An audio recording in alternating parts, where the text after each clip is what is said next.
டெல்லி முதலமைச்சர் அரவிந்த் கெஜ்ரிவால் பிரதமர் நரேந்திர மோடியை தரக்குறைவாக பேசியதை கண்டித்து மாநில பாஜக தலைவர் தமிழிசை சவுந்தரராஜன் தலைமையில் சென்னை வள்ளுவர் கோட்டத்தில் கண்டன ஆர்ப்பாட்டம் நடைபெற்று வருகிறது. அதனை நேரலையாக பார்க்கலாம். கெஜ்ரிவால் அலுவலகத்தில் கூட அவரின் சொந்த அலுவலகத்தில் விசாரணையோ சோதனையோ நடைபெறவில்லை. அது சோதனையும் விசாரணையும் நடைபெற்றது அவர்களின் தலைமை அதிகாரி வீட்டு அலுவலகத்தில். ஆனால் அதையே வேண்டுமென்றே விளம்பரப்படுத்தி மோடி அவர்களை எதிர்த்தால் மட்டுமே நமக்கு விளம்பரம் கிடைக்கும் என்ற காரணத்தினால் விளம்பரப்படுத்திக் கொள்கிறார்கள்.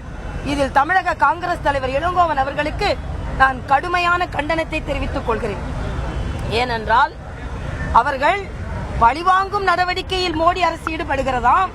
அதனால் அவர்கள் ஆர்ப்பாட்டம் நடத்துகிறார்களாம். இனிமேல் ஆளும் கட்சியாக இருக்கும் பொழுதே காங்கிரஸை யாரும் நம்பவில்லை. இன்று எதிர்கட்சியாக இருக்கும் பொழுது காங்கிரஸை யாரும் நம்ப போவதும் இல்லை. அதனால் இளங்கோவன் அவர்கள் ஏதோ அரசியல் செய்ய வேண்டும் என்று அவர் அரசியல் செய்து கொண்டிருக்கிறார்.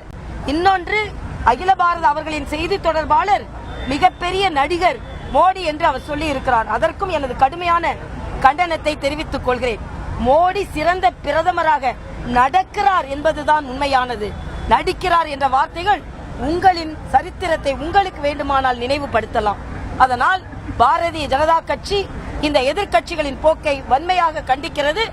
மக்கள் நலம் ஒன்றுதான் எங்களது முழுமையான கோரிக்கை, எங்களது அக்கறை.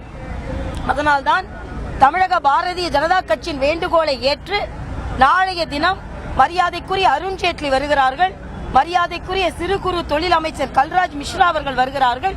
இவர்களெல்லாம் வந்து தமிழகத்தில் பொருளாதாரம் எந்த அளவிற்கு பாதிக்கப்பட்டிருக்கிறது என்று அவர்கள் தீர விசாரித்து மத்திய அரசு எந்தெந்த வகையிலெல்லாம் உதவ முடியுமோ அந்தந்த வகையிலெல்லாம் உதவ இருக்கிறார்கள்.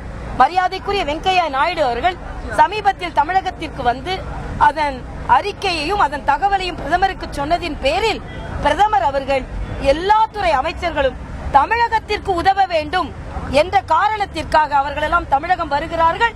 அதனால் உண்மையிலேயே மக்கள் ஆதரவோடு மக்களுக்கு அக்கறை கொண்ட ஒரு கட்சியாக பாரதிய ஜனதா கட்சி இருக்கிறது என்பதை மக்கள் நன்றாக புரிந்து கொள்ள வேண்டும்.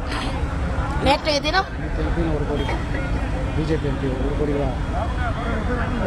தினம் டெல்லியில் கடுமையான குளிர் வாட்டிக் கொண்டிருந்தாலும் பாராளுமன்றத்தில் மிக ஓங்கி ஒலித்தது திருக்குறளின் குரல்.